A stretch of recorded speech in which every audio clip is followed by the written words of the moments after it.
Waalaikumsalam warahmatullahi wabarakatuh. Nah, sebelumnya saya mengucapkan terima kasih atas kedatangannya adik-adik dari SMA Negeri ya, SMKN 2 Purwakarta ya. Sudah sama ke Polres Purwakarta. Saya mewakili Bapak Kapolres, mungkin ya Bapak Kapolres yang lagi sibuk. Nah, jadi perkenalkan, nama saya Aibda Gali Pribadi Iskandar, sarjana hukum ya. Saya di bagian hukum Polres Purwakarta. Nah, bagian hukum Polres Purwakarta, bisa mungkin ada kendala atau apa yang mau dipertanyakan. Silahkan untuk ditanyakan seputar masalah Polres Purwakarta atau seputar masalah lain-lain gitu.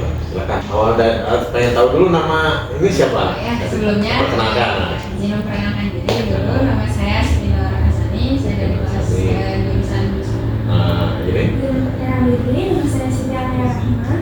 Saya dari jurusan busana. busana ya. Izin memperkenalkan diri, nama saya Silda Putri Indiani. Saya dari jurusan busana. Busana juga sama. Ya. Perkenalkan, nama saya Alia Nur Asifa, jurusan busana. Sebelum memperkenalkan diri, nama saya Ahna Ferdinand Wijaya dari jurusan busana. Perkenalkan diri, nama aku Ayu Karani dari jurusan busana. Yang tidak memiliki kesadaran hukum yang cukup. Ya, baik. Oke, saya jawab ya. Karena dampak negatifnya gitu ya bagi masyarakat yang tidak mempunyai kesadaran hukum itu akan berakibat fatal. Jadi berakibat nanti si masyarakat tersebut akan berurusan dengan hukum. Ya, contohnya kalau dia melanggar lalu lintas saja ya, yang paling sering dilihat dalam masyarakat itu pelanggaran lalu lintas. Lalu lintas itu biasanya mereka tuh contohnya tidak pakai helm, itu merugikan diri sendiri. Jadi jangan sampai kita takut, wah ada polisi ini nggak pakai helm nih, aman. Nah jangan. Jadi kita harus punya kesadaran hukum. Apa dampaknya kalau nggak pakai helm nih? Kecelakaan kan, jebret kena ini kan. Nah, gitu. Itu tuh dialami sama teman saya sendiri, karena teman saya ceritanya saya lagi tiket. Begitu lagi tiket, teman saya minta saya mau beli rokok dulu sama. Begitu saya di tempat berjadaan ya. Dulu saya di Bogor juga. Nah di Bogor saya bilang, oh beli rokok besok. Dia nggak pakai helm. Nggak dekat kan warungnya kan di seberang. Begitu dia ini sama. Dari situ ada suara kecelakaan. Nggak kaget kan. Dia teman saya ini udah oke, kepalanya kena aspal. Coba kalau dia pakai helm aman itu. Nah dari situ baru saya juga benar-benar menerapkan sama keluarga pakai helm. Soalnya saya udah lihat sendiri kejadian itu. Nah pakai helm, makanya kalau nggak pakai helm ya itu langsung saya melihat gitu soalnya sini. Coba kalau dia pakai helm, meskipun dekat atau lain, jangan kira takut sama polisi. Itu jangan main-main itu motor tuh, aduh. Jangan motor, sepeda juga kan, tuh padahal pakai helm sekarang kan. Kalau kita kebentur aspal dan sebagainya aman itu, berapa kali. Karena yang paling kita tahu tuh kan ini kepala. Kalau kepala kebentur, udah.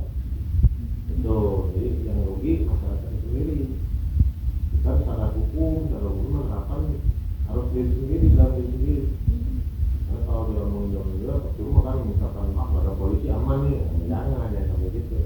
Sadar hukum, oh ini takutnya saya kebentur jatuh helm gitu kan. Nah itu contoh pelanggaran kecil itu banyak. Depan pakai helm, belakang enggak kan? Ya, Kayak gitu. Iya kayak gitu. Terus nggak pakai spion ya. Itu merupakan pelanggaran hukum itu. Ada undang-undang lalu lintas itu yang mengatur kapan tentang berkendara. Itu yang sering dilihat di masyarakat itu paling sering itu. Saya sekarang mau ke depan aja ngeliat ini ya di jalan, yang satu pakai helm, yang satu enggak.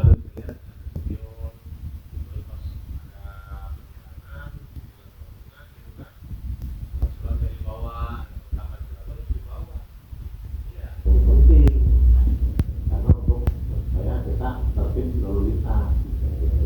Contohnya itu ya. Yang mau nanyain, ada lagi pertanyaan?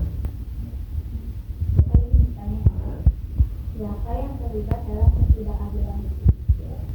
Yang terlibat dalam ketidakadilan hukum banyaknya oknum hukum anggota, contohnya polisi misalkan ya, itu namanya oknum, ketidakadilan. Misalkan dia nangkap penjahat nih, ini ada 1, 2, 3, 4, 5 orang dikumpul. Contohnya penangkapan narkoba, ya polisi bagian narkoba ada kan, sat narkoba. Jadi khusus menangani narkoba. Dia ditangkap nih karena ada pengedar. Yang pengedarnya cuma 2 misalkan. Nah ini yang 3 berarti kan nggak adil, dia nggak tahu apa-apa kan, lagi ngumpul gini, ditangkap tetap. Nah dia paling suka ini komplain. Oh saya ditangkap, saya bukan pengedar. Itu untuk menangkap. Ada aturannya, kepolisian itu berhak untuk menangkap yang disangka. Kan baru tersangka, belum terpidana ya, belum terdakwa. Tangkap semua, nanti di kantor urusannya. Nah itu dan berkeadilan. Nah, begitu di kantor kita proses, kita syukurin. Oh ini nggak terbukti, nggak positif, negatif. Ini 2 terbukti nih, dia memakai kan. Nah ini yang 3 tuh wajib dilepaskan. Ketika dia tidak dilepaskan, keadilannya nggak ada. Itu namanya keadilan yang 3 ini nggak ada. Berarti kan di kalau Sunda bisa kompetkan ya, di sarwakeun gitu kan tadinya. Itu mungkin ya, kalau yang masalah narkoba contohnya ini Mbak ya, yang berkeadilan gitu. Tetap kita juga sebagai ini bahan pertimbangan prosedurnya tetap harus ada barang bukti dan lain sebagainya, nggak bisa menahan sembarangan. Ya itu tadi kalau misalkan ada yang dirugikan, Pak kok saya nggak salah apa ditangkap, ditangkap saya misalkan ya, nah itu bisa mengadukan ke Propam, bagian Propam, Profesi Pengamanan, Propos ya, Propos, Pak saya ditangkap, dipukulin sama polisi itu bisa kita, Dumas namanya, pengaduan masyarakat, ya pasti disidangkan itu orang, sidangkan prosesnya digital, nanti dihukum, ada hukumannya buat polisi-polisi yang nakal, gitu.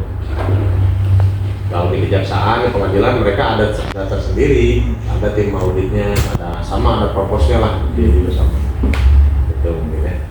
Pak. Nah, apalagi? Pertanyaannya, kapan ketidakadilan dalam vonis hukum biasanya terjadi?